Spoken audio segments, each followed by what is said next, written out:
My name is Lexi, and I am 28 years old. I used to believe family was the safest place in the world, the one space where ambition and love could coexist without contracts or lawyers. And that belief shaped every reckless decision I made while building the company that would later be taken from me. I started coding when I was 16, hiding my laptop under blankets at night, teaching myself systems, architecture, and security frameworks, because solving problems felt like breathing. By 22, I had built a prototype that could process massive data sets in real time, without compromising privacy, something even big tech companies were struggling with. I didn't call it genius. I called it necessary. My parents, both seasoned business people, saw potential immediately, not just in the product, but in the valuation.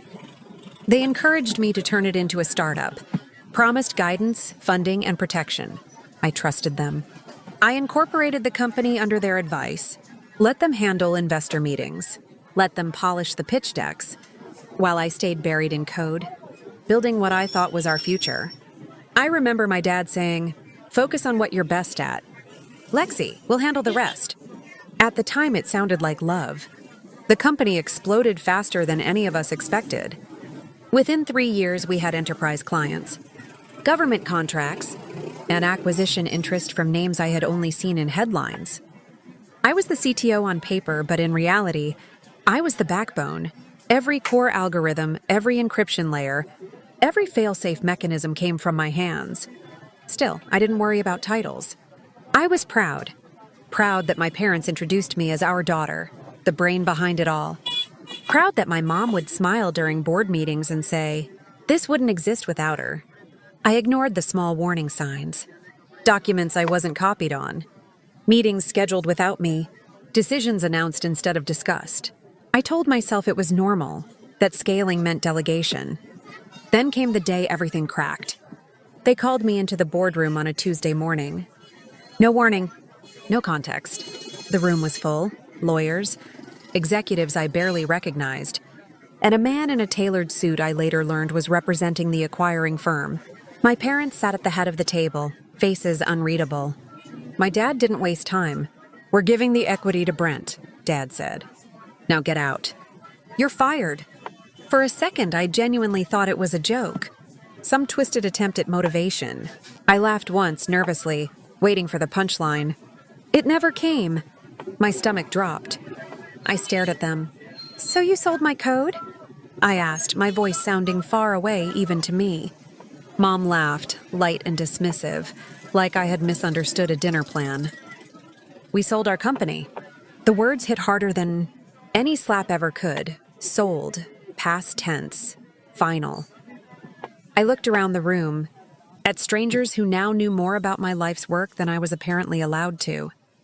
That's when I noticed him, the FBI agent standing quietly near the wall, badge clipped discreetly to his belt. The FBI agent stood up. Actually, he didn't speak yet, but his presence alone told me this was bigger than betrayal. It was about to become war. My parents avoided my eyes.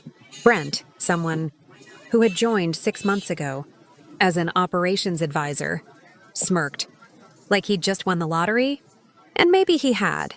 $1.2 billion if the rumors were true. My company, my algorithms, my sleepless nights, sold for $1.2 billion, and I was being escorted out like a disgruntled intern. As security approached, something inside me shifted from shock to clarity. They had sold the company, yes. They had fired me, yes. But in their rush for valuation and headlines, they had forgotten one thing, something I had protected quietly, deliberately, from day one. I owned the code. Not the surface-level implementation they demoed for investors, not the compiled binaries they showcased in board meetings, but the foundational architecture, the living, breathing core that made everything work. I had written it under my own license, encrypted with keys only I controlled, documented in repositories no one but me fully understood. They thought ownership was paperwork. I knew ownership was creation. As I walked out of that boardroom, humiliation burning my chest, I realized this wasn't the end of my story. It was the beginning of theirs unraveling. And if you want to see how a fired daughter took back everything a billion-dollar deal thought it owned, Make sure you subscribe to the channel now, because this is just chapter 1, and what comes next changes everything. After that day, silence followed me like a shadow. But it wasn't the peaceful kind. It was the kind that hums before a storm. I packed my things from the office I had practically lived in, every keystroke echoing in my head, replaying my father's words. "Now get out. You're fired." As if they were a corrupted audio file stuck on loop. News broke within 48 hours. Headlines screamed about a historic $1.2 billion acquisition. Analysts praised my parents' vision, and Brent gave interviews talking about synergy and future innovation, using phrases I knew he barely understood. My name was barely mentioned, reduced to a footnote. Former CTO. That hurt more than the firing. I watched clips where my mom smiled and said, "We sold our company," and each time it felt like she was erasing me in public. But grief quickly hardened into focus. I didn't cry for long. I opened my laptop. The truth was simple but dangerous. The company ran on my proprietary framework. I had designed it modularly, so surface layers could function temporarily without the core. But anything at scale, anything enterprise level, depended on my engine. And the engine was locked. I hadn't done it out of paranoia. I'd done it out of discipline. I believed creators should never fully surrender control of what they build. I remembered my own words scribbled in an old notebook. If you don't own the foundation, you're replaceable. Ironically, that principle was about to save me. 3 days after the acquisition closed, I got my first call. Not from my parents. From a panicked senior engineer. Systems were failing. Latency spikes. Security handshakes timing out. Clients complaining. They thought it was load issues. I knew better. The system was rejecting unauthorized governance. It was doing exactly what I designed it to do. Then came the legal threats. Emails from lawyers demanding access, claiming corporate ownership of intellectual property. I forwarded them to my attorney without responding. The contracts were clear if you actually read the fine print, something my parents' team hadn't bothered to do. The code was licensed, not transferred. The more they pushed, the more desperate they sounded. That's when the FBI agent entered my life again, this time not as a silent witness but as a knock on my apartment door. He introduced himself calmly, professionally, and told me there were concerns about potential misrepresentation during the sale. Apparently, the acquiring firm had been told the technology was fully owned, transferable and operational. None of that was true without me. He said, the FBI agent stood up. "Actually, we need your cooperation." I almost laughed at the symmetry of it. Days ago, I was powerless. Now federal investigators were asking for my help. I laid everything out. The architecture, the licenses, the safeguards. I showed them commit histories proving authorship, encryption keys registered under my name, and internal emails where I explicitly warned about code governance. The agent listened carefully, occasionally nodding, occasionally frowning. When I finished, he said something I'll never forget. "You didn't just write code. You built leverage." Meanwhile, inside the company I no longer worked for, chaos bloomed. Brent tried to rally the team, but engineers were leaving. Investors were furious. The acquiring firm froze the final tranche of payment. My parents tried to call me, first politely, then angrily, then desperately. I didn't answer. Not out of spite, but because I needed space to think clearly. This wasn't about revenge. It was about correction. The public narrative began to shift.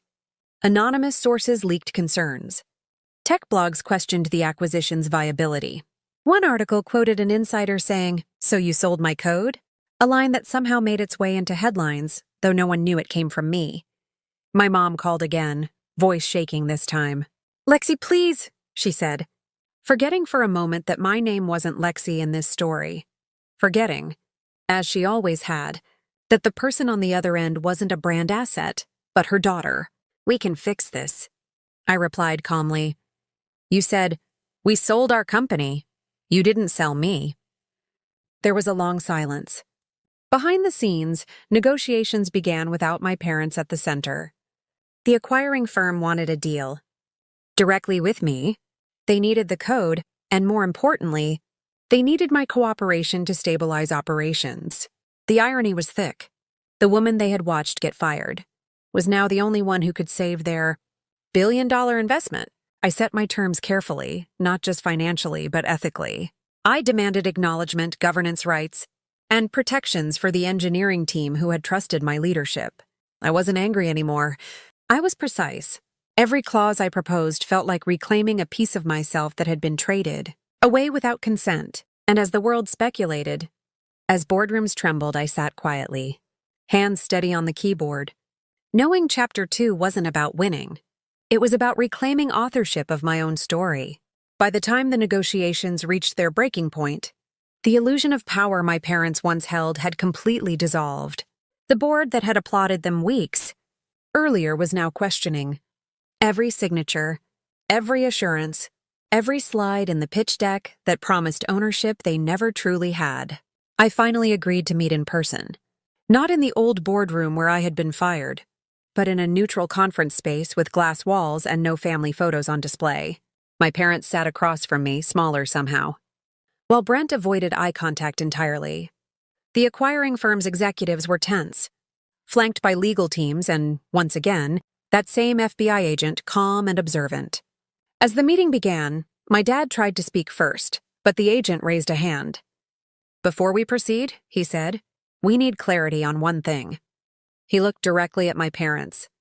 "You represented that you owned the core technology. You did not." The room went silent.